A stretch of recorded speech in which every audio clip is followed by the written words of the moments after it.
All right, what's up, everybody? Welcome inside the Guilty as Charged podcast. That fucking sucked. That was not very fun. So, obviously coming to you live right after the Chargers' historic loss at the hands of the Jacksonville Jaguars with my guys Tyler, Arjun, and Alex. Tyler, we'll start with you, man. Are you okay? You doing good? I'm doing okay. My mom cooked dinner and we ordered food from every which random place. And that was nice. So I'm at least full. I'm not upset and starving. And honestly, at the end of the day, we're all Chargers fans. We've kind of been here before. And being here with you guys, being here with everyone in the chat, really just everyone throughout the season, win or loss, like we're here with Chargers fans, and that feels good. So love you guys, love everyone in the chat. I appreciate you guys being here. So I'm good. As long as we have each other, we're good. With that said, fuck that sucked, dude. That was very well said. I wouldn't want to process this terrible evening with anyone else. Alex, what's up? You okay? You good? How we doing? There was a moment, I believe it was 27-7, 27-0. I don't remember. But Arjun messaged the chat and said, they can't fuck this up. And me and Tyler were both like, yep, they can't fuck it up. They can't do it. It's impossible. There's no way. And by golly, did they fucking find a way to screw the pooch on this one. They're the first team in NFL history with a 5 turnover differential to lose. I don't know where to start, man. Steven, you're the host. You can, take the reins on this one and what we start talking about, but whew. Yeah, man. I've seen a lot of shit over the years for the Chargers. I think this is a new low. Granted, I was only in like middle school when the Marlon McCree thing happened, so I don't really remember that, but this one definitely takes the cake for me. So we'll see how the night goes. Obviously, we've got some comments and questions that I'm sure we'll get to. A lot of things that we have to process tonight for sure. Last but not least, Arjun, you okay? You doing good? How we doing? It's tough, man. I mean, I felt pretty confident on the show last night. Even today morning, I woke up. I'm like, I do feel like it's going to be like a Staley masterclass. First half, Staley masterclass. Every drive, Staley masterclass. And then it just turns to shit. And it's just like, I haven't, I've been a fan since I grew up. Didn't really like understand the 2006 stuff because I was little, but this was by far the worst loss I think I've ever just experienced. Just being up that much, blowing it on the road, all the narratives, everything was set up for Staley to, dominate in that first half, and he did. And then second half came, and the worst part about it for me was I was like doubling, tripling down on Twitter, just like I was like, oh yeah, masterclass. Understandably so. Yeah, I predicted this, right? And it just appalls me how you could be that good in the first half and then stink it up that bad in the second half. From an outside perspective, I don't really know if there's any explanation at all for what just happened. No, I think this tops the list of things I can never really wrap my head around seeing on a football field. I think everybody who really talks about this sport always emphasizes how important the turnover ratio is and like how important it is to win that battle and play good on special teams. And the Dicker missed kick aside, I thought the special teams did play pretty well tonight. Came up with some key moments, but winning the turnover battle 5-0 and losing the game is something that I can't say that I've ever seen. And it just sucks, man. Like we're all here to process all of this. I feel terrible for what these players are probably feeling as well. Oh my gosh. I mean, we all love the Chargers, and we're here to be fans of the team and watch these players. And a lot of these players did a lot of great things. I mean, like Morgan Fox had a career season, Bryce Callahan, Michael Davis had a career season and then gets injured tonight, and that really changed the game. Jamari Sawyer stepping in as a 6th-round rookie was a great story this season. Justin Herbert battling through these rib injuries and not having Keenan, not having Mike, and all of this stuff, and dragging this team to the playoffs, all for this shit to happen. I feel awful for all of us, obviously, that are talking about it, and all of you guys listening to the chat. But these players deserve so much better than what they got from this coaching staff, specifically the offensive coaching staff. It took me a while, obviously, to come around on the Joe Lombardi concerns, but this offensive game plan tonight was truly atrocious. And you can start with Brandon Staley, and I think he obviously deserves a lot of credit. Or a lot of blame, excuse me, a large share of the blame for sure. But the way that this staff approached this offensive game, you don't have Mike Williams, and we talked about the roster management, and Joe Lombardi deserves a lot of blame for that too. And then you lose Jamari Sawyer, and I think 6 of their 8 rushes in the second half were to the left side of the offensive line, with a literal tomato can at left tackle. Like I'm sure Foster Sarell is a nice guy, but Zion and Trey Pipkins have been crushing it all year long in the run game, and you're running every single time to the left. Like again, Brandon Staley deserves a lot of blame for today. I don't know if he's going to be able to come back from this, but the way that Joe Lombardi has approached the second half all season long, and particularly tonight, is atrocious coaching. Like, I think from a large scale football standpoint, the takeaway is that Doug Pederson, coaches laps around what Joe Lombardi does on offense. Like, I've never seen offensive coaching gap that large in a playoff game than what we saw tonight from Doug Pederson and Joe Lombardi. So, never seen anything like that. I truly have never seen anything like that. And if Joe Lombardi is even has an average game plan, Chargers probably win tonight. It's so tough because there are 25%, let's say 25% of this game where I think I like that. That thing seems to work, like, running right, the way they were getting Keenan Allen involved in the red zone, even though it was 0 for 2 in those situations, trying to get the tight ends more involved, even that played a parm that didn't work. It's like, okay, there's something there. Otherwise, boy, that was not just the runs that went left behind Foster Sarell, which I don't understand, which is like the biggest offense to me overall.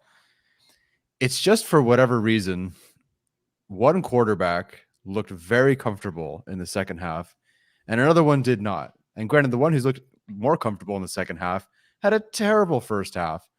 But for whatever reason, whatever they did, it's all kind of a fog in my memory now. Doug Pederson, Trevor Lawrence, and that system, they found a way to get him comfortable, get things working. Whatever Joe Lombardi called in the second half, yes, run plays left were terrible, but Herbert never looked completely comfortable. Things were off sync. Herbert does deserve some blame for missing some things. He's human, it happens. But the biggest fault is that in that second half, up as much as they were, Joe Lombardi didn't seem to make it easy or make anything that made Justin Herbert comfortable in that game or in the second half.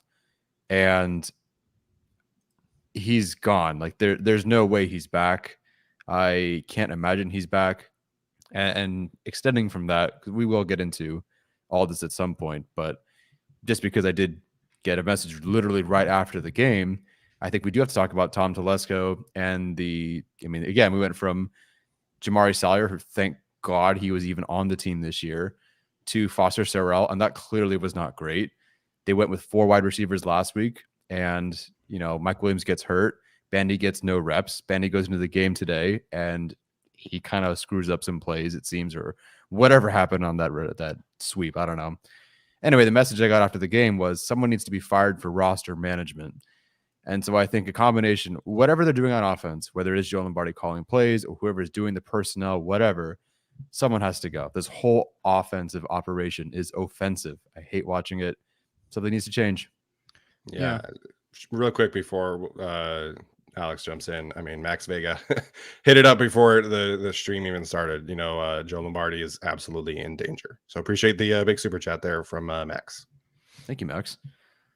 Yeah, that it was tough to watch. I like when DeAndre Carter came out of the game and they had to put Michael Bandy in, and Joe Lombardi what's emblematic of Joe Lombardi's season is that he's never stopped doing the things that don't work. There's no other play that demonstrates it better than a Michael Bandy fucking end around as like the biggest fuck you I've ever seen. You're up 20 points. It was funny then, and then it wasn't funny because it was that same shit, the same stubbornness that we got for the rest of the game.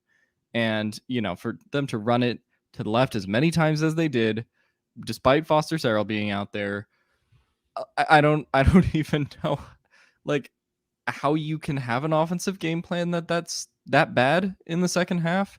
And I mean, part of the reason the Chargers, lost this game is the first team to win the turnover battle by 5. Like, they didn't take advantage, outside of the second half. Outside of the second half, they converted some field goals in the first. But I don't know, they never really consolidated those drives into touchdowns towards the end of the second half, or the end of the first half, I should say. And I don't know, it's just so disappointing to see Joe Lombardi do the same stuff that we've seen the whole year. And, when they were on this 4-game winning streak, it was like, okay, it's cool. But, when you finally had to go against a playoff offense, that is going to respond to the punches that the Jaguars took in the first half, when you finally have to respond to, drive for drive with a playoff head coach and a playoff offensive coordinator, Joe Lombardi just couldn't do it. And I don't know. I don't know how this is sustainable. I don't think it's been sustainable for large portions of this year to continue with Joe Lombardi as the offensive coordinator, but they did it because they were keeping him to the end of the season anyway. But yeah, that was pretty disastrous. Did not give Herbert any easy plays. And when you compare that to what, Doug's adjustments were in the second half, in giving Trevor Lawrence easy plays and giving him slants across the field and making life easy for him after he, had this awful first half. Yeah. Doug Pederson play-by-play got his quarterback back into the game. Joe Lombardi play-by-play took his quarterback out of the game. And that's about as succinctly as I can kind of say it.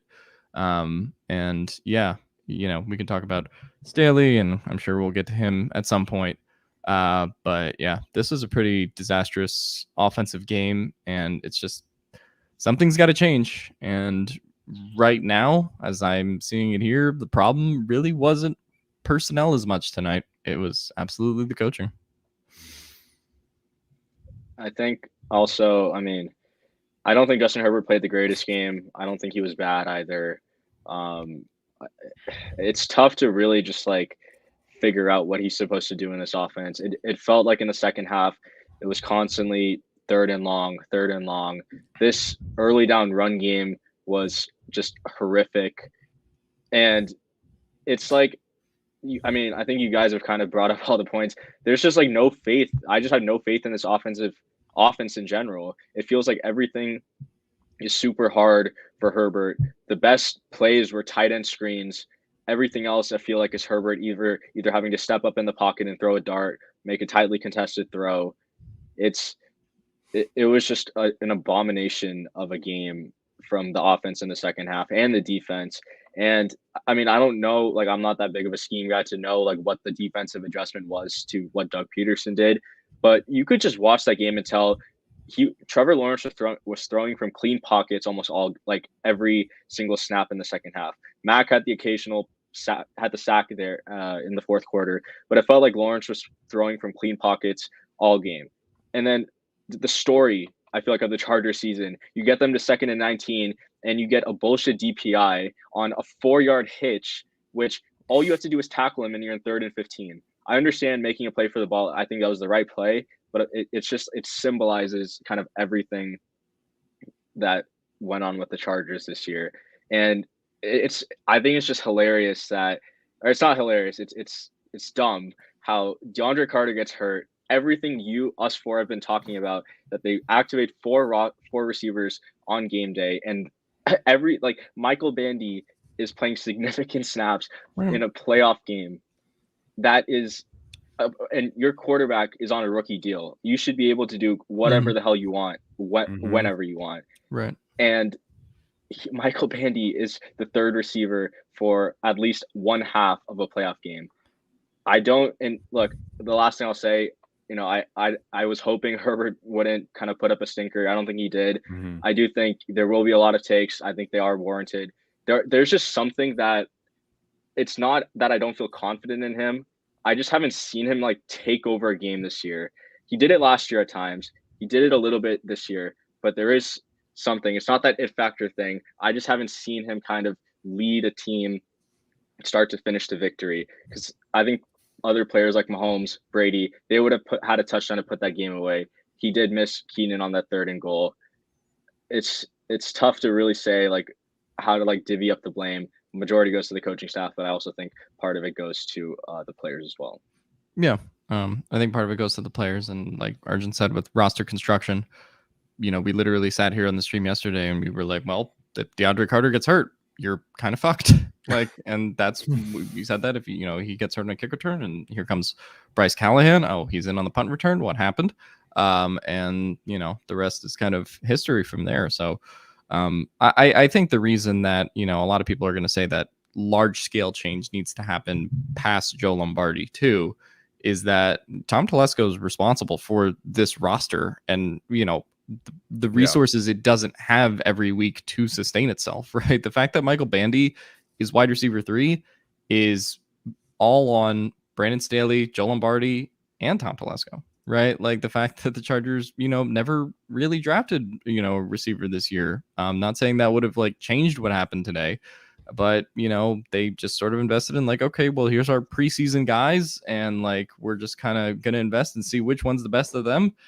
And Michael Bandy was the winner of that sweepstakes, and he's playing wide receiver 3 tonight. Like it was just painful to watch, and it's all of the little things that just built up over the course of this season, in regards to roster management. And in terms of like coaching, you could say that there wasn't one thing that went wrong, but everything that happened in this game tonight was emblematic of what we saw in the best of the Chargers, I guess you could say, and the worst of the Chargers this year, right? And we've seen plenty of games like this. The games the Chargers struggled to win, the games the Chargers, got blown out like by the Jags, all the time ago, right? So, it's just been, everything was kind of, leading to this moment. I didn't think it would go this badly, where 27-0 will be a thing that's talked about for years and years to come. No coming back from that one. And I don't know. I don't know.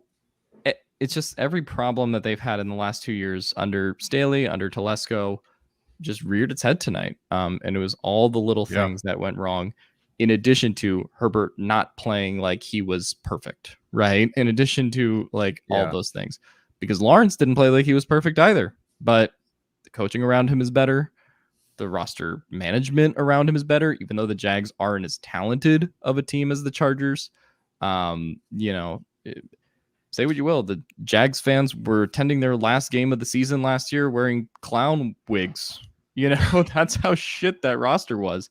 That's how everything needed to be rebuilt from the ground bottom. And the Chargers are just sitting at this point where it just feels like the Chargers kind of need the same nuke, so to speak, because everything the Chargers have built for the last 2 years hasn't worked, and it's the same problems they're experiencing over and over again.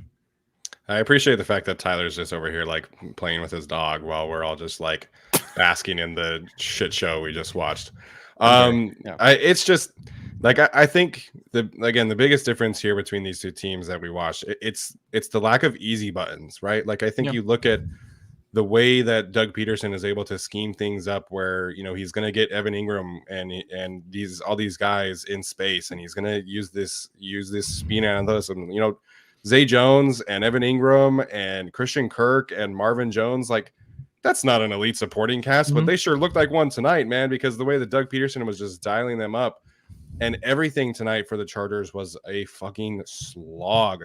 You have all week long to prepare for life without Mike Williams this week, whether or not they knew 100% certainty that he was or wasn't going to play. They should have been prepared for life without Mike Williams this week. And, Joshua Palmer, I think, has been a fine wide receiver too, adjacent at times throughout the season. Where were his easy buttons? Where's the effort to get Joshua Palmer going? He 2 catches for 31 yards. Mm-hmm. Where's the effort to get Keenan Allen some easy touches and get him going? The only player who got easy buttons tonight was Gerald Everett, and it was all tight end screens, like Arjun was saying. And just the stubbornness from this offense, like, how many times do we have to fucking watch this Austin Eckler screen game? And I think Austin Eckler's had a fantastic season. It's not a slight on him, but it never works. It never works. And, Trevor Lawrence is getting all these RPOs. He's getting out on the move. And, Justin Herbert with a 4th string practice squad left tackle is, asked to do traditional 7-step drops on every single fucking play. It was ridiculous watching that offense operate. And, Herbert probably deserves some blame. I mean, 25 of 43, 273 yards, 1 touchdown. So he didn't play perfect by any means. I don't think he played bad. 5.9 air yards per attempt tonight. 5.9 according to Mina Kimes and Next Gen Stats. Like, it was a shit show from Joe Lombardi. And we'll get to Brandon Staley here in a second, I'm sure, but there's no way Joe Lombardi should be coaching this team next year. And frankly, I'm taking a nuke to the entire offensive coaching staff at minimum. At minimum, the entire offensive coaching staff can leave. Like, I'm not attached to any of these position coaches either. Like, I think Kevin Koger, maybe, we'll see about him. I think, he got some offensive coordinator interviews last year, but, people want to see what Shane Day has. I don't think Shane Day is anything special. I don't think the running back coach is anything special. Like, the entire offensive coaching staff can go, and Joe Lombardi should be left in Jacksonville. I don't disagree, and certainly with the new offensive coordinator, there will be a new staff. I would imagine they maybe keep Shane Day because it's the whole connection and whatever. But otherwise, that whole offensive coaching staff is going to be gone. Yeah. All right, we'll run through some super chats because we're getting there's a lot of them right now. And appreciate all of you guys. I think this is the most people we've had in the stream all year. So we love you. More guys. embarrassing losses. Tim Stewart obviously just sent in a super sticker, so appreciate that one. Tyler's mom sent in a big super chat. She said that you guys did an amazing job covering the season, worked your ass off to provide this incredible content, and we do work our asses off to do this show. So appreciate that. Tyler's mom obviously always in here doing super chats, so can't thank her enough. And apparently she's a new Chargers fan. So what a way to baptize her into the fandom. She's a 100% a diehard. I mean, she's always supported, but this season, man, and getting to go to a couple of games, she's like just super diehard. And of course, today I tweet like, my mom's a new diehard fan, and we're up 27-0. Yay! We're all so excited, and then that happened. So I don't know. Maybe she's switched fandoms by now. I don't blame you. Mom, I want you to live forever. So just get out of here now. I'm stuck. It's not worth the stress. Yeah, no, not at all. Just get out of here. I love you. All right. Next one here from Teresa Compapas. He says Lombardi 100% has to go. He's 50-50 on Staley. If he vouched for Joe at any point, then he 100% has to go. And then he says this one hurts more than McCree. We want to table the Staley discussion for a little longer, get through the super chats, and then maybe. Yeah. Okay. Solo man, go Utah. It's been a rough couple weeks for my teams, man. It really has not been fun for me the last few weeks. Steven, I'm with you with Michigan. I know. We've gone through it, man. See, Alex, at least your team's not like Rutgers isn't even a thing. Like, you don't even have to be stressed about Rutgers basketball, baby. We're like 4th of the Big Ten right now, so watch out. There you go. That's awesome. Got to fucking pivot somewhere after this shit. Hey, you get some tennis talk too. You're good. Oh God, if Nadal loses tomorrow after this, I'm just gonna hide for a few days. I was just going to pull that one up. Chorizo again says, Joe better not even be on the same plane ride home. Yes, leave him in Jacksonville. It's just atrocious. I'll just go through if you want to read them off. Yeah, you go through. You're clearly faster than I am at it. Tim Stewart says, Alex, you got to stay with us, my dude. I don't know. I don't remember if that was in reference to anything. But Yeah, I don't know. Worst losses of all time. Depressed Chargers fan says worst losses of all time. Number 3, 2004 versus Jets, lost 20-17. I believe that is the Nate Kading game, if I'm not mistaken. Number 2, this game, and then number 1, the Marlon McCree game from 2006. I think that's probably a fair list, although I don't think any of us really remember that Marlon McCree game very much. Yeah, when they're in the postseason, it's definitely worse. I mean, honestly, week 18 last year really sucked. Yeah, it's funny. I almost tweeted today. I have the same feeling going into this game that I had going into that week 18 game, which is supreme confidence that the Chargers are going to win. And I mean, geez. But yeah, we've seen a lot. I remember leaving early from that Saints game in San Diego because I thought they had wrapped it up against the Saints after getting the ball back or whatever, forcing a fumble. And then by the time I got to the tram, the Chargers had lost the game. So that was not good.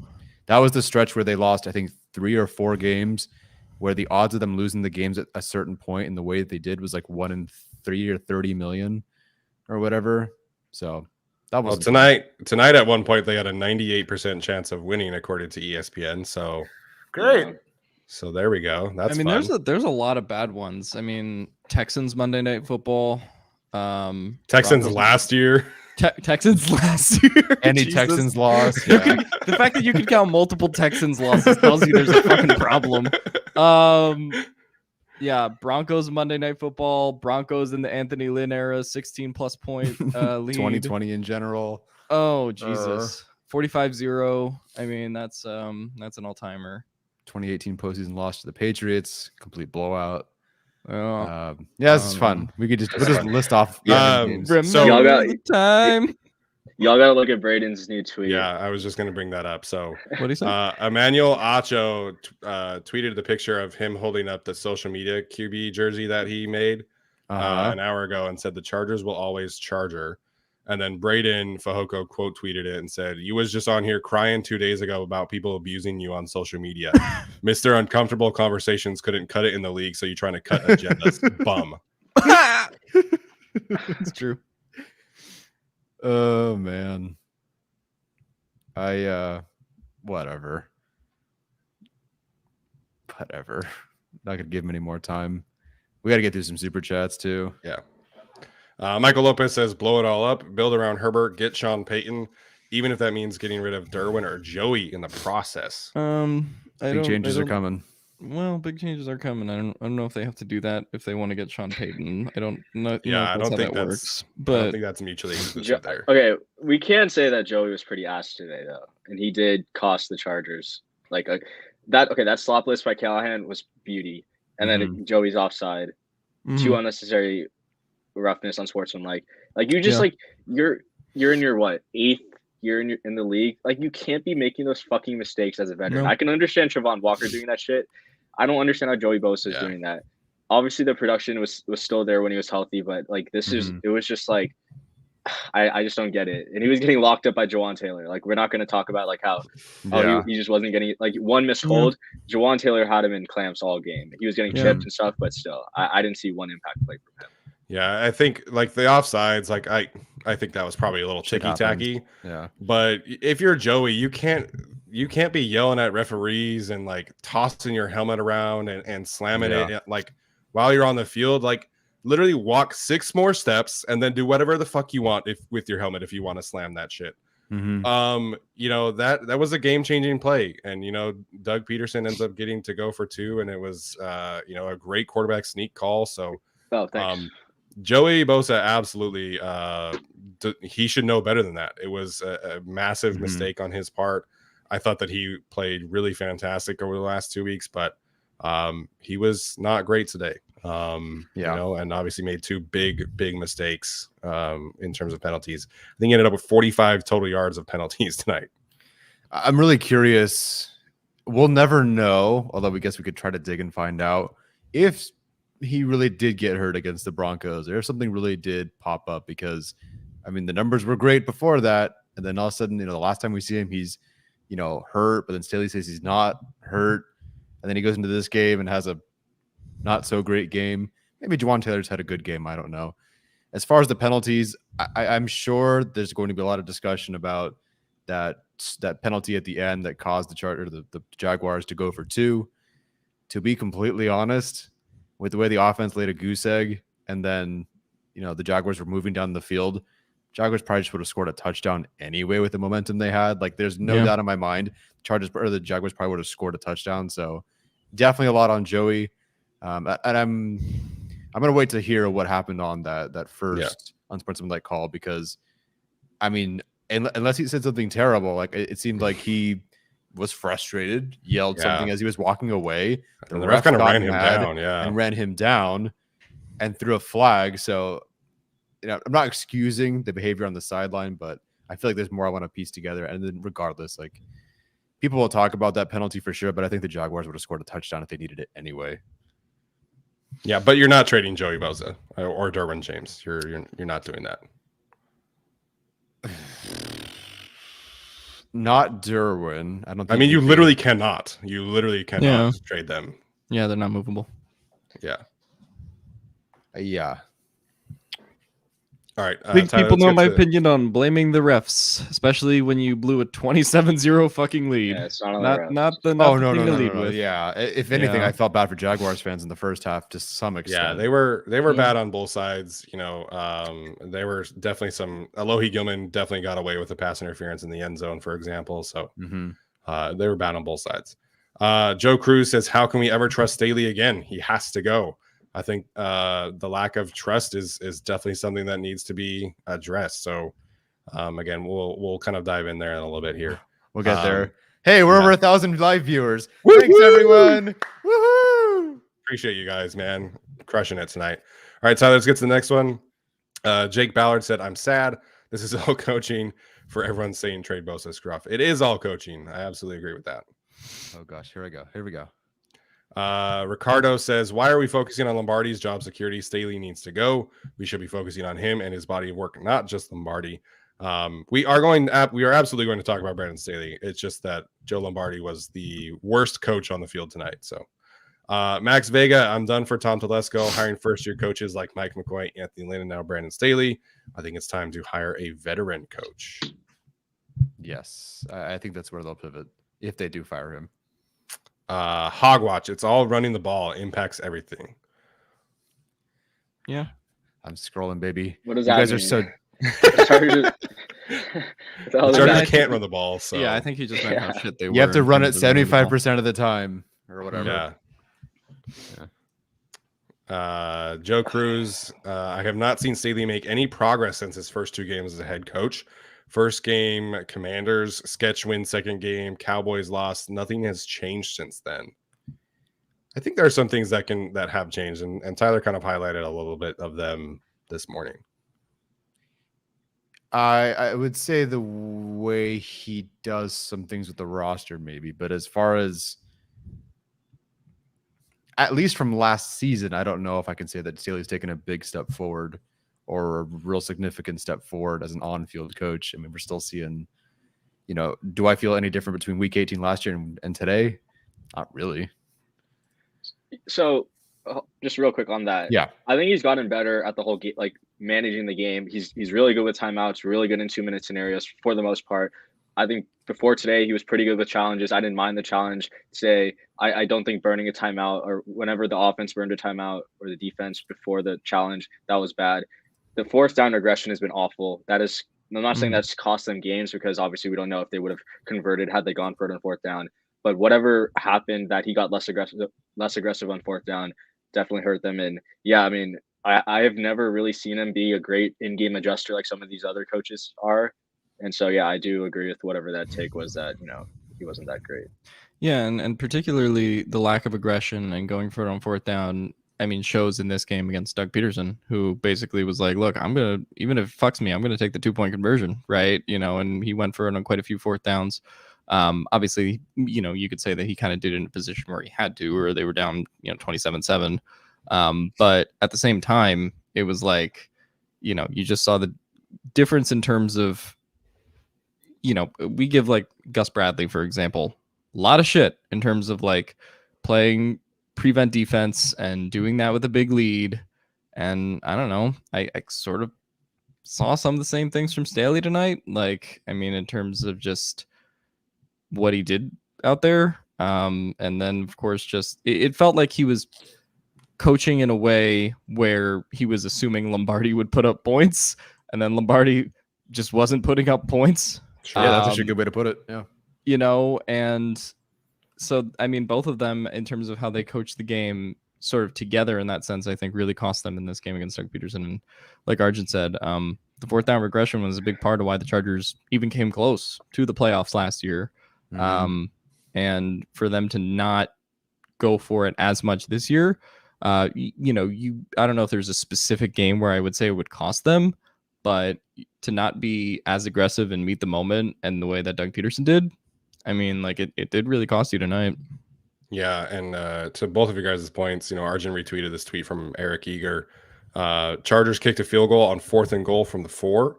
They kicked a field goal on 4th and goal from the 5, 4th and 3 from the 22, all in the first half, I believe. They did the same thing against the Cleveland Browns this year. And the only reason that they won that game is because Cade York missed the field goal in which Staley decided to go for it on 4th and 2. So, I mean, yeah, 4th down decision making, the taking the field goals inside the 10-yard line, like those have been things that have been constant, throughout the whole year in terms of managing the game.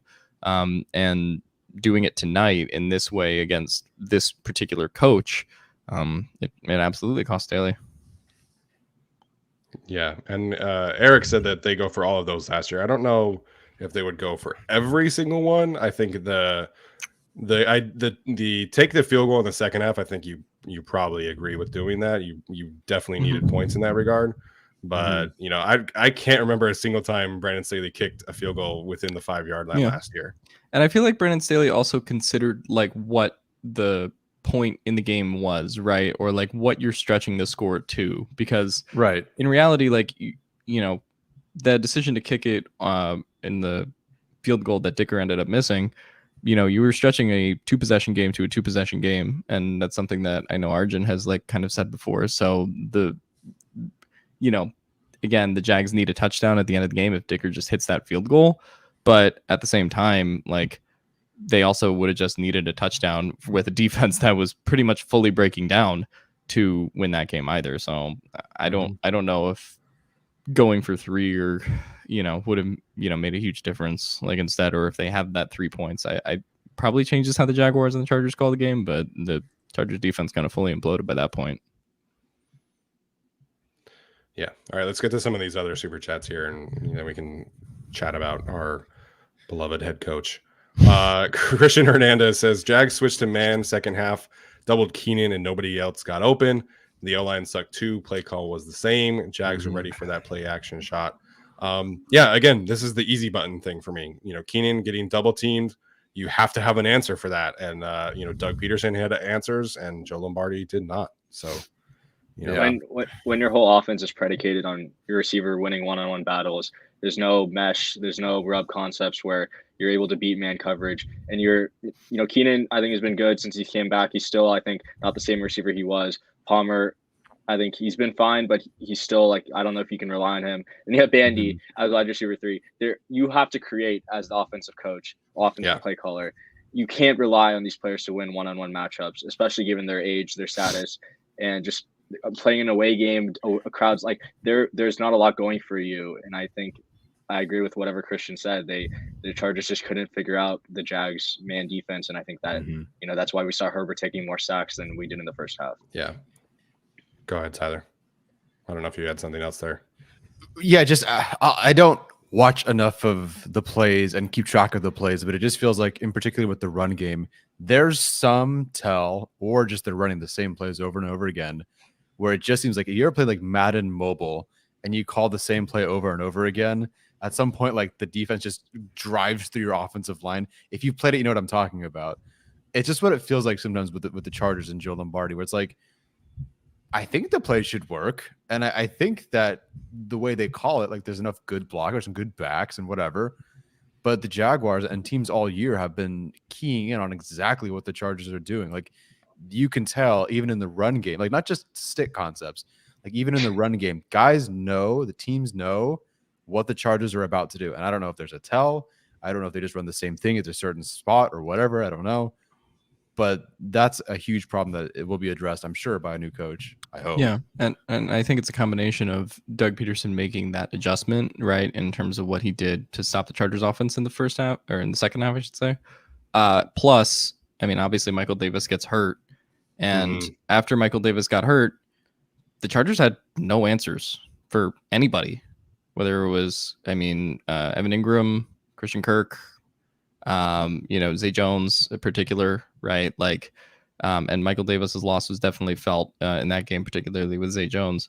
But at the same time, like, the whole secondary should not hinge on like Michael Davis, right? Like, Derwin obviously kind of needed to play better in this game. And you still had Asante Samuel Jr.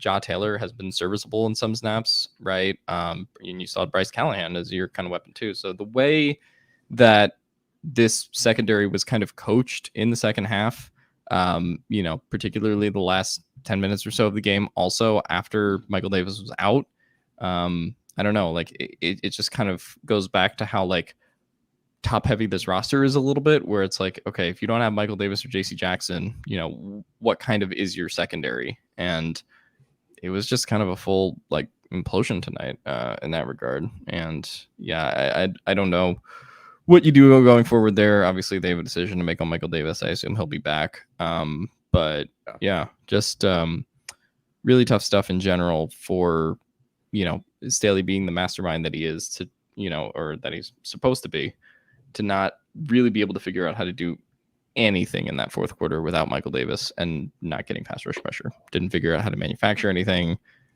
Just didn't have answers. Yeah, their usual stuff was not working. I mean, how many times did we see Drew Tranquil or Kenneth Murray just get, swallowed up by Brandon Scherf on the right side? And, obviously Bryce Callahan had the one sack that got negated by the penalty, and then Kenneth Murray had a great sack. But the second half, the usual stuff was just not working. And, Brandon Staley didn't have any counter punches. So, is what it is there. All right, we'll get to some other ones. Ricardo said Joey Bosa's behavior in the end was unacceptable. I agree. Absolutely agree.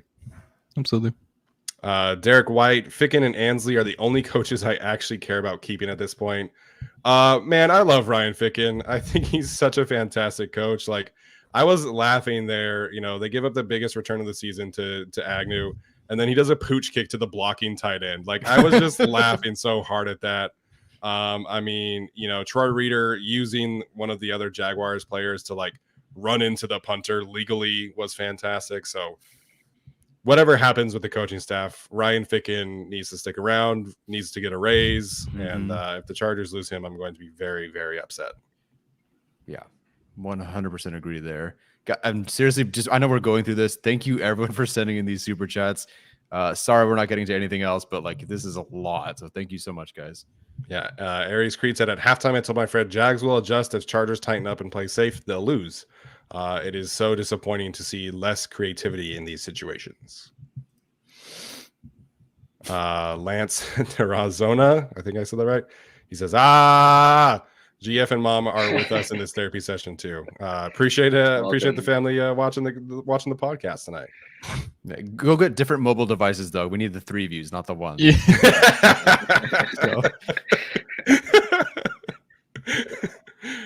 Stories. I low-key blame Boltby for GCing us. Blame me. I took the victory lap. Hey, we were all taking victory laps at halftime, man. Like, again, if you would have told me at halftime that, or if you would have told me today, like 6 hours ago, that the Chargers would get 5 turnovers from Trevor Lawrence and company, I'd be like, hell yeah, they won by like 15, right? Yeah. Right. Arjun, you've bet money on the Chargers twice this year. Yeah. Right? And so just I shouldn't have done. I usually emotionally hedge, and I should have done that, but it's fine. It's fine. We'll get over it. Hopefully not too much. We got a guy in the chat saying we need to trade Justin Herbert to get Caleb Williams. What are you on right now? Oh, that has to be the Fire Telesco guy with the frog. He got suspended from Twitter, but that's the fool who's been saying that shit all season. Trevor Lawrence or Caleb. Wait, he said Caleb Williams, right? Yeah. Yeah. No, come on. Next one. Caleb Breslin says Bandy shouldn't have been rostered in the NFL ever. We've come a Caleb, long way. Bandy wasn't even Attempt. good enough to make the XFL draft, right? Oh, I did not know that. That's a tad So harsh. that's just I'm not. That's not my opinion. That's just a fact. Like he wasn't good enough to even get selected for the XFL draft. So that kind of shows you where he is as a player. And he's a starter. He was playing in the second half. We get it. You're all over 6 foot. Jeez. Grisby said, realistically, if ownership wanted to fire Staley, when would they do it? I think it would happen in the next 24 hours. Tron forward 2006 remains the strongest team we ever had, and we still got out coached. Sure. Yeah. Chargers averaged more points per drive last year than 2006 offense, and they still didn't make the postseason. Yep. They were I think they were 12th in NFL history last year and drive success rate on offense last year. So that's fun. Tim was saying that his earlier chat was referring to Alex leaving GAC at the end of the season. He got to stay. So, we got We're taking a week break regardless. Yeah. Maybe a month break. All right, we'll get to some of these other ones. Caleb, we won't see Keenan Allen in a Chargers jersey again. I think that's a little dramatic there. The name that I've heard about moving on the most so far this year has been Keenan Allen. I'll say that much. Not that they would, but it's been brought up several times at several points. They couldn't move on this season if they wanted to, right? Yeah, there's a clean cut and save money here. There is in 2023. I mean, in terms of cap, right, Arjun? I mean, I don't remember if it's 2023 or if it's 2024. I think 2024 is the clean one. Yeah, while we're on the topic of contracts, stop using Spot Track. It's over the cap is way better. Thank you. There you go. So in terms of Keenan Allen, if they straight up cut him pre-June 1, they would take on a $6.9 million dead cap hit, and they would save $14.8 million. If they post-dated that to after June 1st, it would be dead cap of 4.2 and cap savings of 17.5. Trade is basically the same as cutting pre-June 1st. So there you go.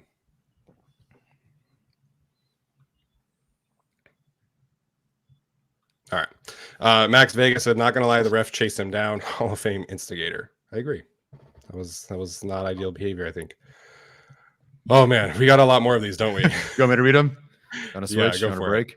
From Kendall Larson, this loss really, really hurt. Thank you guys for your coverage. It makes it slightly more bearable.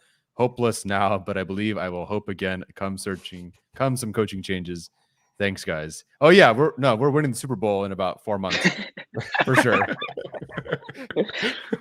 All in, baby. All right, let's get to the next one. God. Joe Alexander, tell me why the 2 away games I went to in the past year are this game tonight and week 18 last year. Why do we deserve this? What did we do for this? Thoughts and prayers. Thoughts and prayers, man. That's hard. Let me. I'm sorry.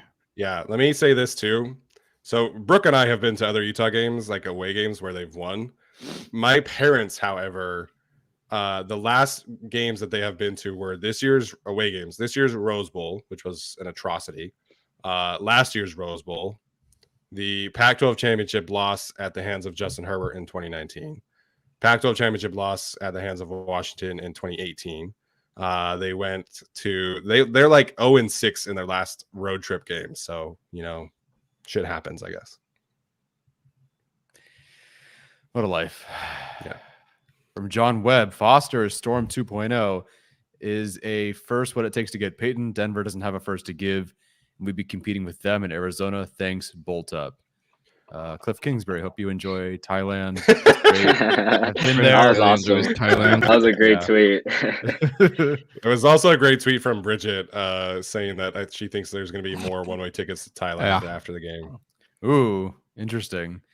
Yeah, my goal, I was thinking about this even before the game. My goal for some of the draft this year will be to try to just give the Chargers middle floor players, even if they don't necessarily need that player may not play a ton, I'd rather go get them, honestly, a backup tackle in the 3rd round than maybe like another receiver or something. It depends. But the drop off from a good player to Foster Sarell, you can't do that. That will tank the team. And literally, we saw tonight how catastrophic it could be. In terms of the Denver thing, they do have a first. They got a 1st-round pick from the Dolphins, which is the Niners' 1st-round pick, courtesy of the Bradley Chubb trade. So they have 1 1st-round pick this year. Oh, that's true. I forgot about that. We'll get to the rest of that. We'll get to the rest of that in a second.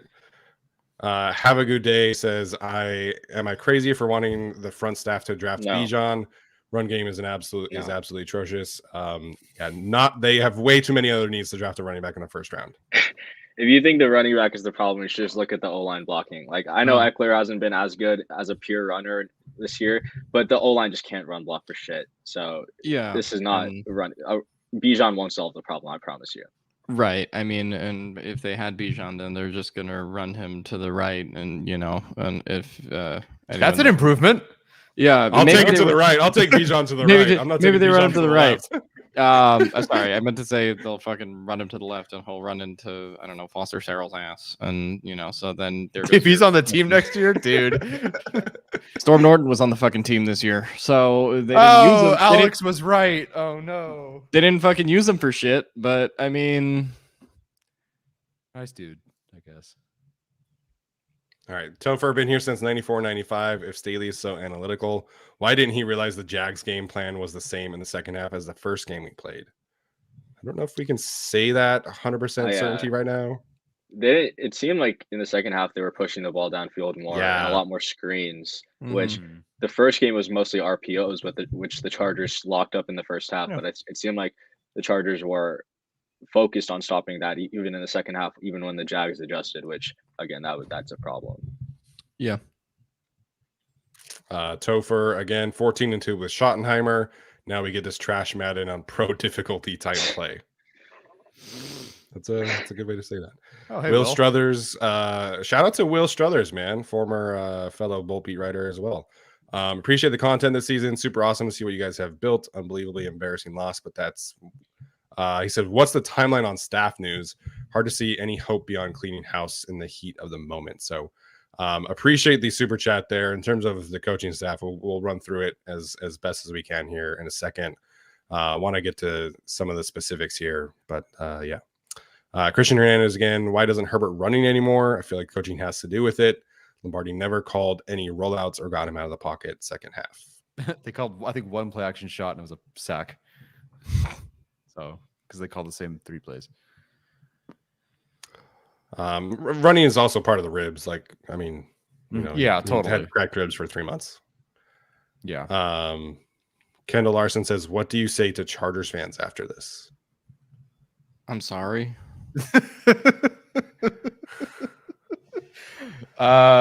Cheers and throw one back. I don't know. Keep drinking. What if you don't drink? Keep eating funeral potatoes. Yeah, keep chowing down on those funeral potatoes. Oh man! All right, do we know how many more we have? By the way, I don't know. People just keep sending us money. We'll be here until fucking Monday morning. Oh, okay. We'll just run. We'll try and keep going, I guess. Staley deserves some much blame for the offense. He's the head coach. Everything runs through him. He has been allowing this all year. Yeah, I think the complacency to let the offense just be whatever it was, next man up, I think that is definitely part of Staley, who gets his defensive guys. Tara Romero, people want Sean Payton. My only worry with that is that he would keep Lombardi, and Lombardi is so detrimental to Herbert's growth in every single way. I don't know if he would keep Joe Lombardi. I don't know if that's I don't think he would.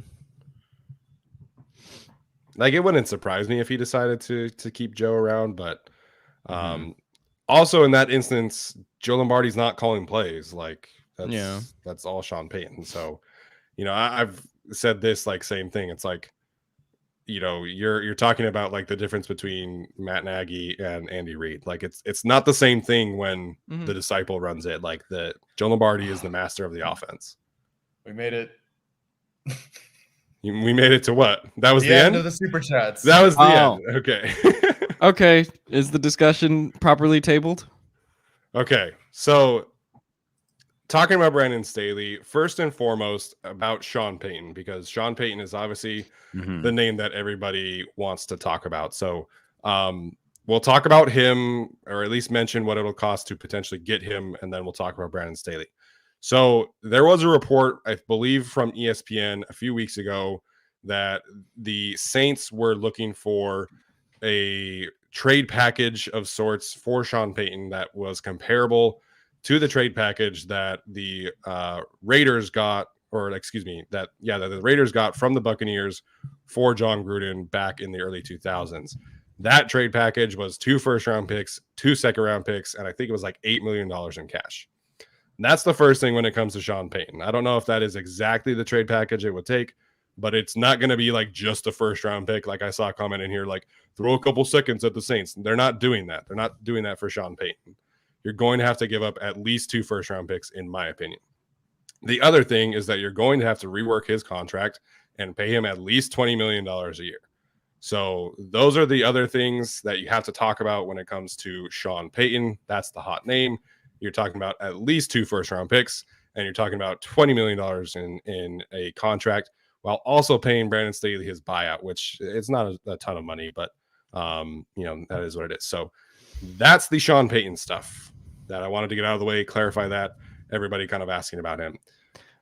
That being said, Brandon Staley, obviously, I can't imagine a worse 2-week stretch of media attention than what Brandon Staley is about to receive after playing the starters last week for too long, after Mike Williams gets injured, fractures his back, and everything kind of gets brought back up again yesterday.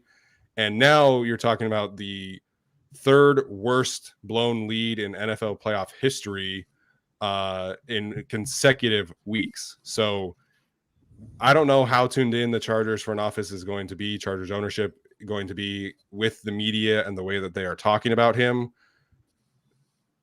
That, I guess, is a different discussion.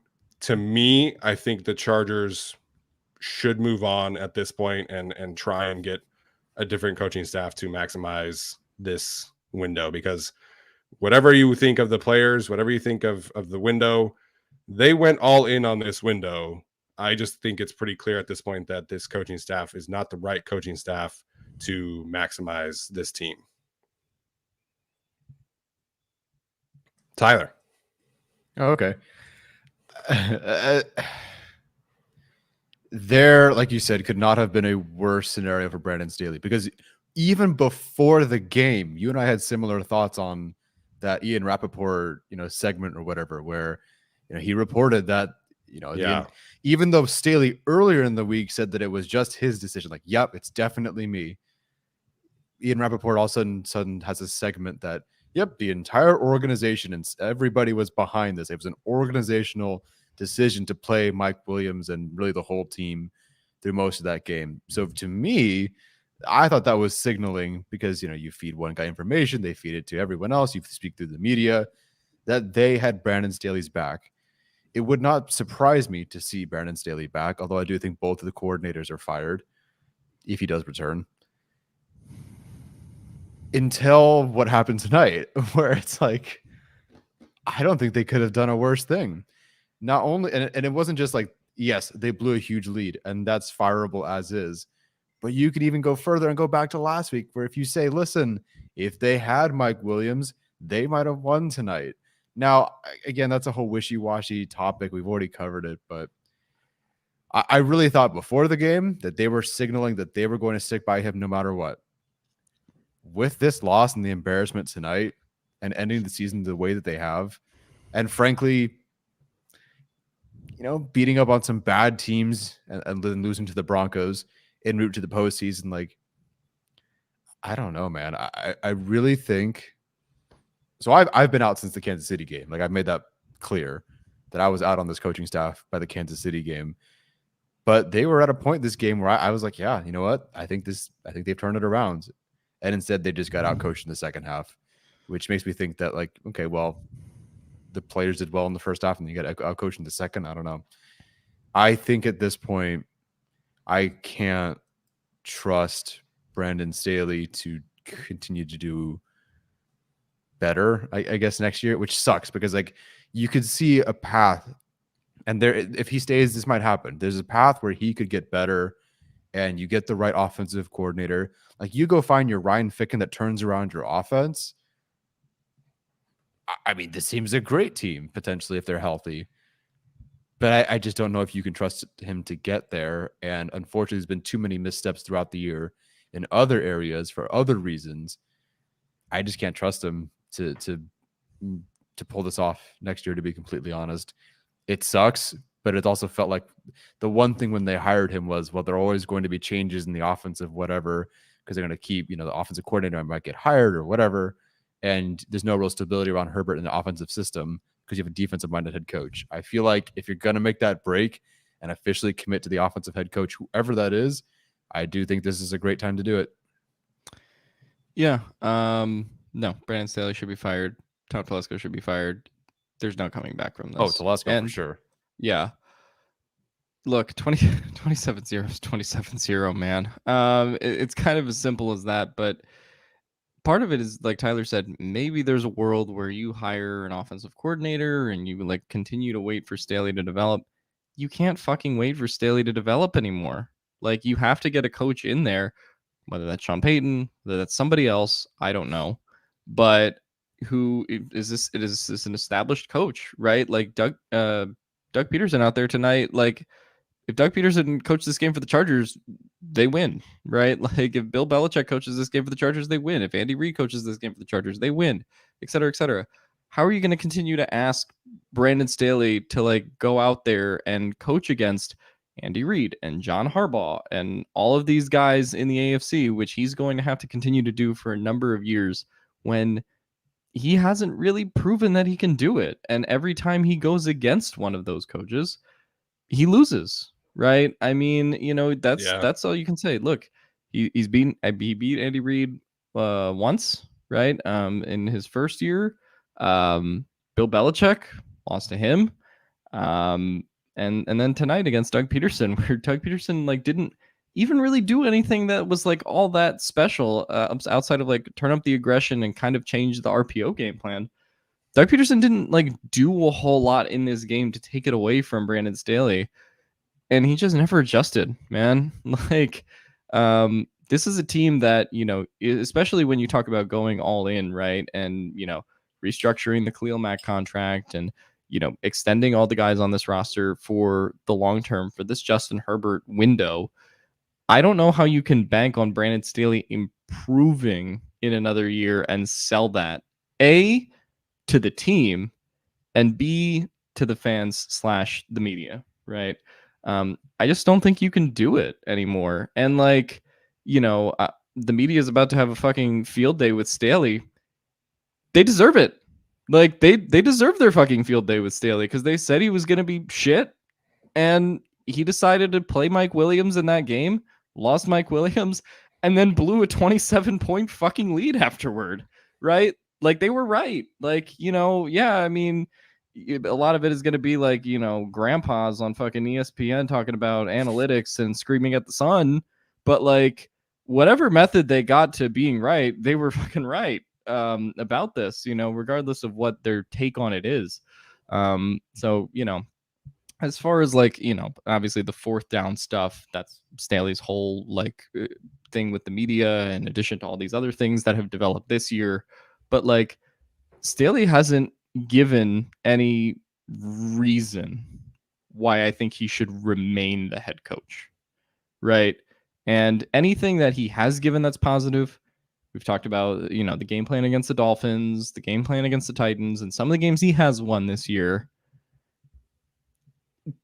I think the losses are just so much worse, right? Because like this is a team that in the right positions, really should still be in the playoffs tonight, competing potentially with the Chiefs next week.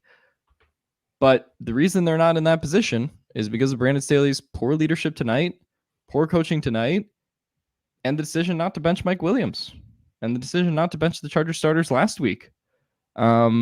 So, you can say it's like a one-off thing, and obviously the whole argument regarding benching Mike Williams and all this other stuff goes back, and everyone has their own opinions on that at this point. But at some point, it's the results over the process, right? And the process that Staley took led to inherently riskier results that ended up not working out. So I think it's a shame that this didn't go better. But at this point, I don't know what Brandon Staley has shown you that in year 3 things are going to be magically different if you find the right offensive coordinator. Because I don't think he's improved that much in terms of game management. I really don't think he has done that much at this point. Sad to say, but I think you just got to move on. To Alex's point before Arjun jumps in, the Chargers beat one other playoff team this year, and that was the Dolphins. That was it. Yeah. And the Dolphins went on to lose all but one of the rest of their games, which the one game that they won the rest of the year was the Skylar Thompson game against the Jets in Week 18. 9-6, baby. All right, Arjun, go ahead. Sorry. Yeah, I think so. First off, I think I don't think it's like this easy decision to fire Staley. This roster this year was the most injured roster, not only in the league, but I think we've seen of this Chargers team in like recent years, where Slater out, Bosa out, Keenan, Mike have all missed time. It was a tough year, and he got them to the playoffs. Him and Herbert, the pass defense turned it around in the second half. We saw some great game plans. We saw some great defensive games called by Staley, and I think we have to give him a little bit of credit for that. But then also, just like Steven brought up, it was one playoff team they beat, and it was the most fraudulent playoff team probably of the entire on both conferences, where the Dolphins offense looked better than they did because they got to play some very easy pass defenses, and they got the blueprint from the Niners. I don't even think it was Staley who kind of inherited this game plan. He saw what the Niners did and how much success they had and took that. He was mad about that too. Yeah. I think the fourth down stuff, he's gotten worse at. All the edges he gained for the Chargers, winning the Browns game, winning the Chiefs game by going for it on fourth down. We didn't see any of it this year. We saw 2 games against the Chiefs where he's kicking and punting it on fourth down. And now he just blew a 27-0 lead in the playoffs. And I don't know. It's tough to justify anything right now because you can't blow that lead. Yeah. You can't. You're supposed to, I don't care that you're missing Mike Williams. You're up 27-0. Your defense just forced 5 turnovers. It's tough to ask the defense to do any more than force 5 turnovers. But at some point, you're a defensive head coach. At some point, we should be able to rely on you to get a stop. And I think all of us have had that feeling of this is the inflection point of the game. And we saw that. It was right when the Jags scored that touchdown before half. It's like, okay, tides are turning a little bit. You run a jet sweep and then a 30-yard punt, and then the tides turn. And I thought last year that we got over this whole feeling of the Chargers are going to blow another lead. The Chargers are going to blow this game somehow with Anthony Lynn, with Mike McCoy. But we're right back at it, where it's the same old Chargers. It's the same old Chargers, where there's no faith to extend the lead. Once they get up, it's complacent. There's no ability to switch the game in your favor, and it sucks. It really does, because I thought Staley was the guy after last year. Even though they didn't make the playoffs, he was doing a lot of things right. I just didn't think he had the personnel. This year was his year to build the roster in his image. Obviously, injuries derailed that, but you get into the playoffs, and you're only really missing Mike Williams and Rashawn Slater at this point. J.C. Jackson was worse than Michael Davis, so I don't really think that cancels out. And this is the most healthy you've been, and you choke that game away. It's tough to really see any vision that he's going to be back. I don't know what the decision is, but it's very tough. Yeah, and I think, like Arjun said, kind of going into this year where you invest all that money in the defense, you get the personnel that Staley wanted, you do all the things that Staley wanted in the offseason, right? in terms of swinging the Khalil Mack trade and going out and signing J.C. Jackson. Obviously, that didn't work for different reasons in terms of the injury. But the Chargers really had the dream offseason, so to speak, and for it to not come into any fruition it is tough. And I think the real reason that it's hard to buy a year 3 of Staley for me, and this is kind of what Arjun was pointing at, is like, you could say after year 1, hey, Staley got better at this throughout the season and, improved his negatives or the drawbacks throughout the season. I think Staley got worse at the things he was good at last year in terms of making those hard decisions and, going for it on 4th down. He regressed as a decision maker.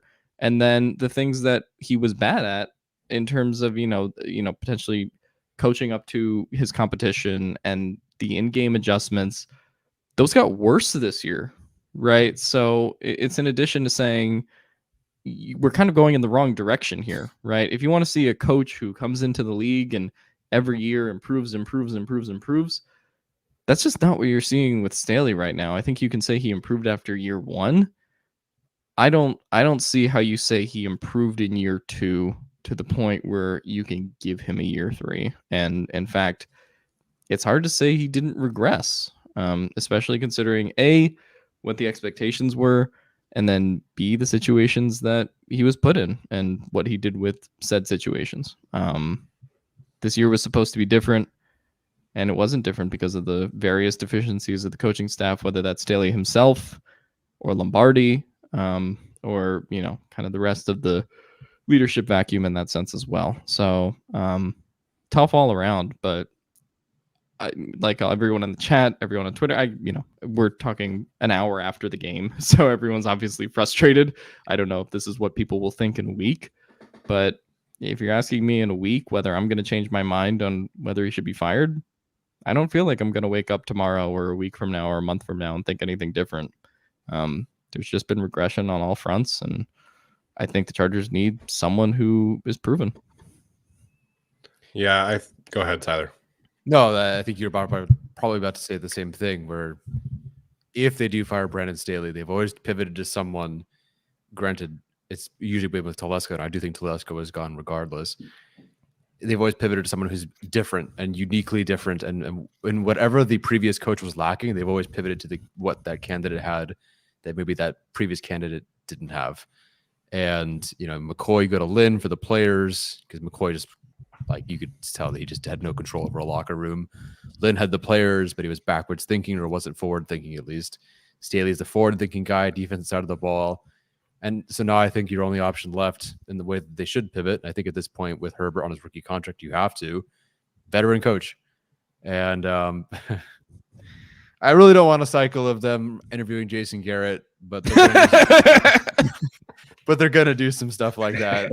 And I mean, I don't think they'll hire Jason Garrett by any means, but I also don't blame them for interviewing these veteran head coaches, because if they do fire Staley, and again, that's a big if, I mean, they're going to have to cycle through some veteran coaches, and he's one of them.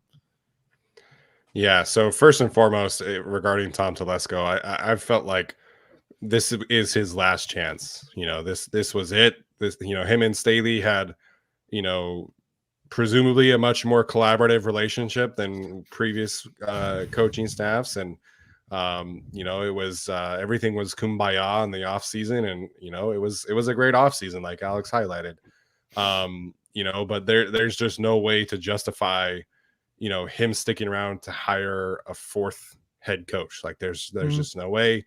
There's some uncertainty about his contract. I think this is not his last year under contract. I'm pretty sure that the Chargers will not sit here with a lame duck GM. That being said, it makes too much sense to clean house in that regard. Regarding kind of my final takes here about Brandon Staley, this is not an Anthony Lynn situation for me. We did 3 shows in 2020. Anthony Lynn sucks, fire him. I'm not at that point. I'm not at the point where I think Anthony Lynn is just a terrible head coach. I think Brandon Staley, I think you could probably still talk yourself into saving him as a head coach, get a veteran offensive coordinator in here, get him back to his 4th down mentality, And I think he does do some good things. I mean, he it would have been very easy for him to lose this locker room this season, and he didn't. And for the most part, in terms of timeout management, game management, he's been pretty good. So I think you could theoretically talk yourself into Brandon Staley being fixed, so to speak. I just, with the way that this team is built, the way that this team has been constructed to win now, I just don't think that Brandon Staley is the guy to maximize this window that the Chargers are in. So that is my take. I don't think Brandon Staley is the right man for the job, but I'm not at like Anthony Lynn levels right now of this guy sucks, like get him off my team. Like the end of 2020 was just brutal for that specific team. So this is just more about me thinking that Brandon Staley's not the guy that to lead this team to a Super Bowl. And I think even if you go about trying to fix him with a more veteran coaching staff, I just don't know if that really changes anything. So to me, the iron is hot. You make a clean sweep of this coaching staff, of this front office, and ideally Ryan Ficken sticks around. But I just don't think that this specific regime can lead the Chargers to the promised land. Let it rip, Alex. This is Anthony Lynn bad. This is Anthony Lynn bad. Like, we can try to salvage it all we want. 27-0 is 27-0. No, absolutely. Absolutely. Like, yeah. I don't know, man. Like, what are we talking ourselves into at this point? Like, you can talk about improving and getting an offensive coordinator and all that. I don't think there's any coming back from this. To be clear, I do agree with these takes. Yeah. I'm just saying that, like, I could see a world where, like, the front office and the Chargers organization and people can talk themselves into, saving Brandon Staley. I'm not one of those people, to be clear. Yeah, I agree with your takes. I'm just saying that I think that there is a realm of possibility here where Brandon Staley is saved by a veteran, offensive coordinator or something like that. Yeah, and oh my God, are people seriously saying in the chat that we forget that we were up 27-0? Jesus fucking Christ. Anyway, regardless, I think what we said is just Brandon Staley, when they fired Anthony Lynn, was the coach for the moment, in a sense, right? Because it's like, okay, you have this young team. It is, when he was hired, it was not a contender yet, right? You have to kind of rebuild things culture-wise. You have to continue to develop Justin Herbert. You have to continue to go with this. But Justin Herbert's here, right? He's a top 3 or 5 quarterback, depending on what you want to define it. You've invested all the resources into this roster. You've done like everything from that sense, and obviously depth is something that we'll talk about in drafting and Tom Telesco and all that. But you've pulled all the resources in, right? You've put all your poker chips in the middle of the table. And I think at this point, like, Brandon Staley's just not going to be that guy who pushes you over the top. And I think that's like the biggest reason for firing him. Like, honestly, I don't know. I just don't know how this like continues, like we said, to kind of get better next year. And, obviously there's going to be a lot of hurt with how this season ended, particularly these last 2 weeks of the season. And maybe that's not fully representative of Brandon Staley's 2022 season. But yeah, I think he could have been the coach for the moment in 2021. But if we want this team to be anywhere near a Super Bowl contender next year, I don't know how you're signing on the dotted line for Brandon Staley. Arjun, any other thoughts there? First up, shout out to Aldo Vladho. Arjun has the best hair here. Sorry, Tyler. I will take that crown. Second is cool, I guess. But it's, again, it goes back to, you can't just blow 27-0 leads in the playoffs. It's 100%. like, I don't understand how that happens. It, again, starts with a failed jet sweep. I remember Tyler and I went to the first training camp practice. They ran a jet sweep with DeAndre Carter. I turned to Tyler and I'm like, that's going to be a good play, right?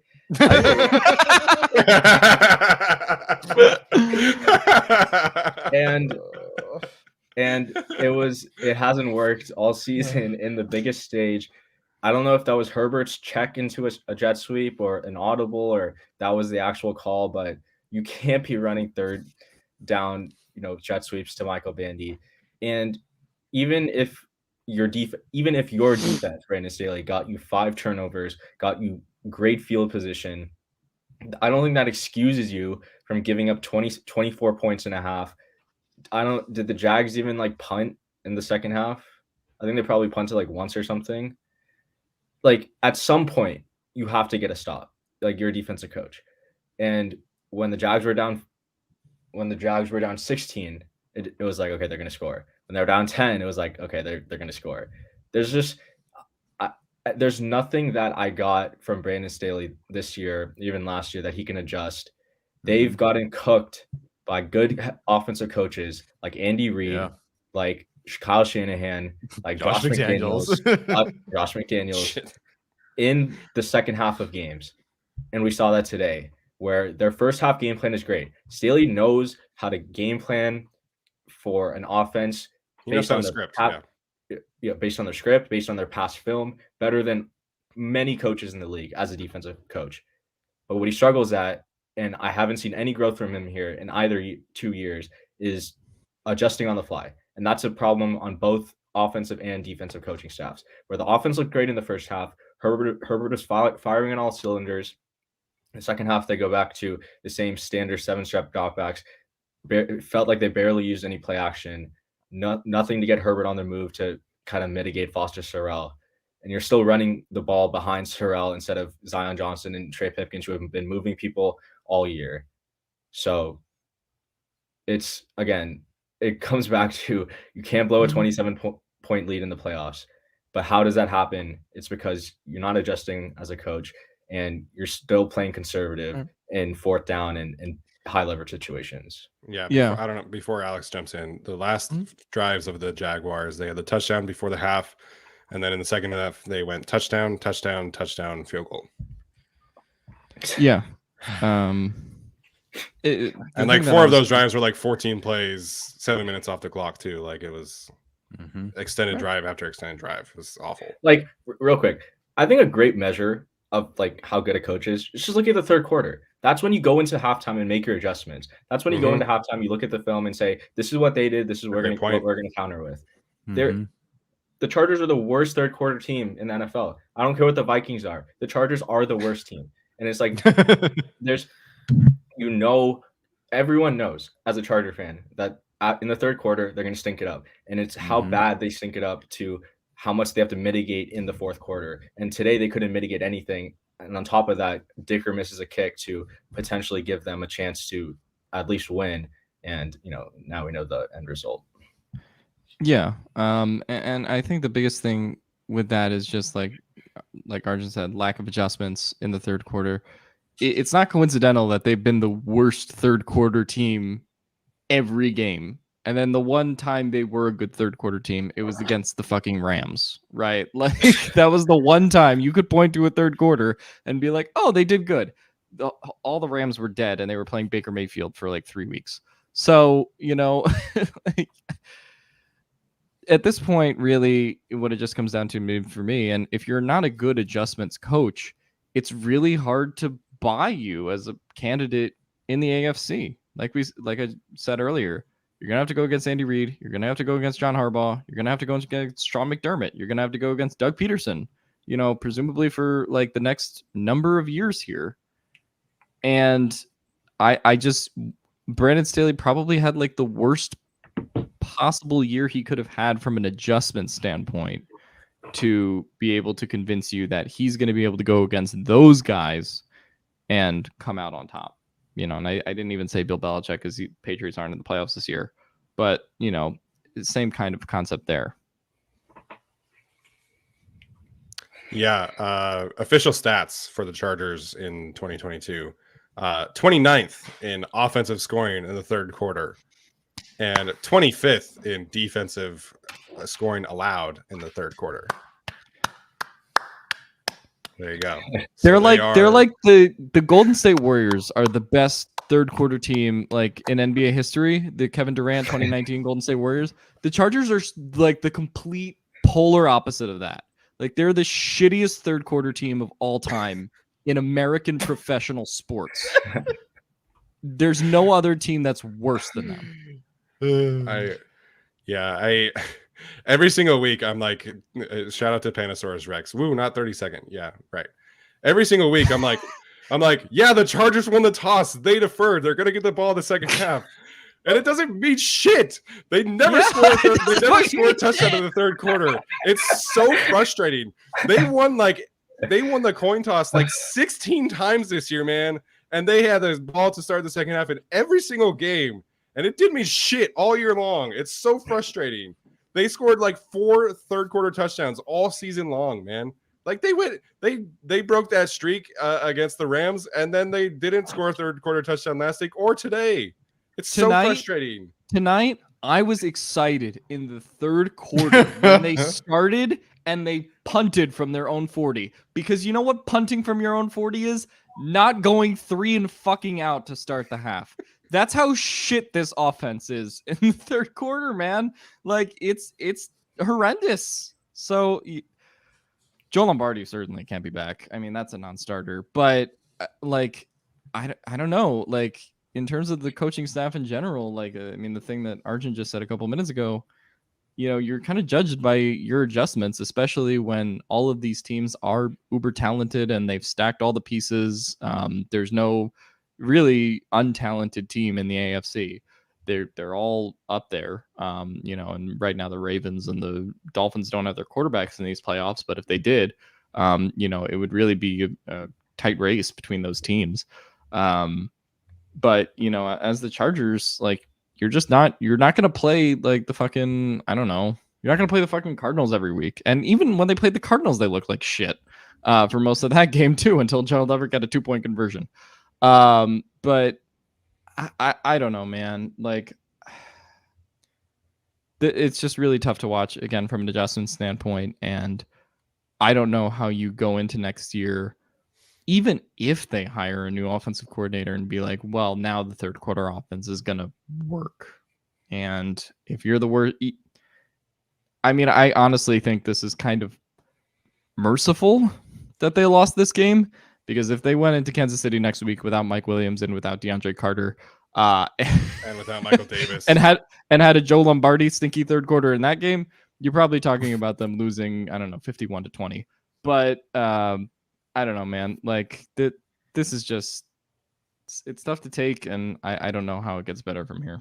Yeah, the way that this offense has performed all season long with Justin Herbert at quarterback, and again, there's been injuries, absolutely have played a factor, but it's just inexcusable. And again, today they come out of halftime, their first drive goes 7 plays, 37 yards. They punt from the Jaguars' 38-yard line. It was a 27-yard punt.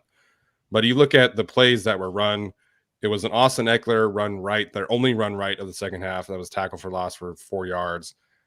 Justin Herbert, short pass, probably stick to Trey McKitty for 5 yards on 2nd and 14.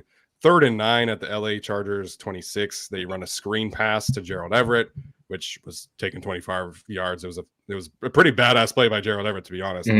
1st and 10, short pass to Keenan Allen. 1st and 10, pass incomplete, short right to Gerald Everett. 2nd and 10, Justin Herbert pass incomplete, short right to Keenan Allen. 3rd and 10, Justin Herbert pass incomplete, short left to Austin Eckler. Like, there's just zero attempt to like access the vertical parts of the field. And like, shocker, you can't really do that when you're running out 4 slot receivers, basically. And then to end the game, so the Jaguars score a touchdown with 3 minutes and 22 seconds left. Like, literally the only thing that offense cannot have happen in that instance is a 3 and out. And that is exactly what happened. Justin Herbert gets sacked on 1st down for 7 yards. Then they did another screen pass to Austin Eckler, went for 4 yards. And then at that point, you're 3rd and 13 from your own 22-yard line. Like, the offensive game plan and execution was just atrocious. Again, the only thing that you could not have happen was a 3 and out where you didn't take any time off the clock. And that's exactly what happened. And that's exactly what has happened all season long in these instances where the Chargers need an extended drive, and instead it's a 3 and out, and they punt the ball to the team with all the momentum, and that's what happens. You get the Travis Etienne run on 4th down, and the Chargers lose. So You know, it's inexcusable to me to have this kind of offense with Justin Herbert at quarterback, even if the injuries, even with all of the inconsistencies, even with the receiver depth. Like, you have Justin Herbert at quarterback. Do you know how many teams in the NFL would kill to have Justin Herbert at quarterback? Like, I just tweeted this out yesterday. The Washington Commanders have had like 17 different starting quarterbacks since they let Kirk Cousins walk in free agency, including like Colt McCoy 4 times and Taylor Heineke 3 times. Like, you don't think they would kill to have Justin Herbert at quarterback? So it's inexcusable to me the way that they coach offense and have coached offense this whole season. And I promise you, the right take coming out of this game I do think Herbert didn't play up to his standard. I do think he wasn't great, especially in the second half. But I promise you the answer isn't that he isn't the guy.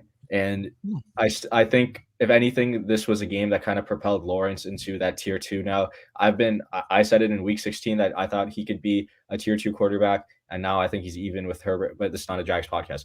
I'm just saying this doesn't take away from Herbert being the guy, and it shouldn't. The reason everyone on Twitter, in the media, is clamoring for Sean Payton is because of Justin Herbert. If he sucks all this bad, if he isn't this guy, then why does everyone want him to be quote unquote unlocked? Yeah. It's almost as if we haven't even seen the best version of him, because we haven't. Yeah. His rookie year, we saw a vertical offense that was poorly coached, had a terrible O-line, and sucked at game management at like the game management stuff, which made him look bad. This regime, we're seeing a slightly better coached team, I think, from a execution standpoint, especially this year. I think last year they had some troubles pre-snap. Slightly better execution, but everything is horizontal. There's no vertical. It's all about getting to third and manageable, never trying to convert on first and second down. It's always Herbert, go be a god on third down. Herbert today, 0.54 EPA per play on third down. The Chargers on early downs, negative 0.04 EPA per play. You want to compare that to the Jags, 0.15 EPA per play, 55% success rate on early downs for the Jags, 35% success rate on early downs for the Chargers. There's I listened to Ben Johnson, who obviously I would think he's a great head coaching candidate if whatever happens. The one thing he prioritized in his first press conference before the season, early down play calls. I want to stay ahead of the sticks and not only get to third and manageable, I want to convert first downs on early downs. That's never been a point of emphasis with this coaching staff. It's always relying on Justin Herbert to be a god on third downs, and that's not an offense. It wasn't an offense last year. It wasn't an offense his rookie year. It wasn't an offense this year, especially when you can't fucking pass protect with anyone, with your backup tackles at Storm Norton and Foster Sorrell. And everything got exposed tonight on the biggest stage, and it sucks because it makes him look bad. And then also, the coaching staff obviously should take a lot of the blame for that. Yeah, and I think, like Arjun said, the reason this job is so valuable if it were to become open is because of Justin Herbert, right? Mm-hmm. I mean, we could talk about the other stuff on the team. Obviously, you have Joey Bosa and Mike Williams and Keenan Allen and the whole thing.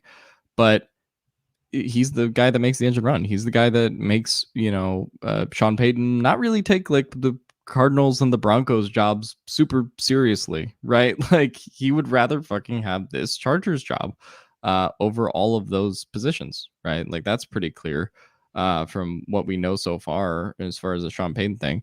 And I think past Sean Payton, when you look at other head coaching candidates, there are plenty of other guys who would just kill to have Justin Herbert, like Steven said earlier, with the Washington thing. It's just hard. The two playoff games that happened today are Kyle Shanahan with Brock Purdy, launching fucking nukes all over the field. Brock Purdy, of all people, and we can't figure out how to keep a 27-0 lead with Justin Herbert. We couldn't figure it out. But Kyle Shanahan is on his 8th quarterback at this point, and the Niners are probably 50-50 odds to win the NFC with the Eagles.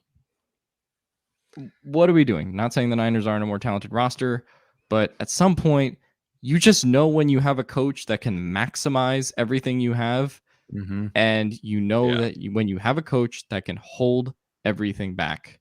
And that's this Chargers team right now. And it's hard to watch that Jaguars game and think anything else. Tyler, any final thoughts here? Honestly, no. At this point, I think Alex sums it up pretty good there. Yeah. So there were some other super chats that I saw earlier. Apologies that we didn't get to them. There were some ones from Nick, I think, gave a nice, generous super sticker, expressing his thanks for us. And we really appreciate all of you guys sticking in. Honestly, was definitely not expecting this many people in the chat today. Definitely not expecting this many super chats. So appreciate all of you. We'll see what happens. I would expect some kind of coaching change, at least at the coordinator level, over the next couple days, and we'll certainly have you guys covered. So obviously there's Sean Payton, there's Jim Harbaugh out there that are kind of the big fish of this cycle. We'll see what happens there. The Chargers would be a very attractive head coaching vacancy the second that it comes open. So we will have a show planned for later this week. When that happens will kind of obviously depend on any kind of coaching changes this week. So whenever comes, and we'll have you guys covered. I have a slideshow of 20 offensive coordinator candidates that I never got to because I didn't have time because I was working on FAFSA applications at my work, and then obviously went to Utah on vacation. So I'm very prepared for the offensive coordinator talk if that is what needs to be, and then we'll obviously do our homework on the head coaching talk as well. So Alex, did you have something else you wanted to add here? No, I think we can wrap this one up. Oh, I couldn't tell if you were trying to say something there, but no.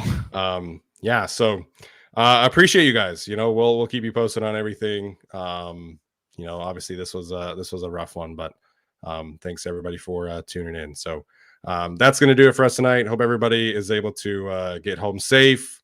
Have a good night with your family. Try not to think about this loss too much this weekend. At the end of the day, life does move on, unfortunately. So, yeah, we'll see you guys later.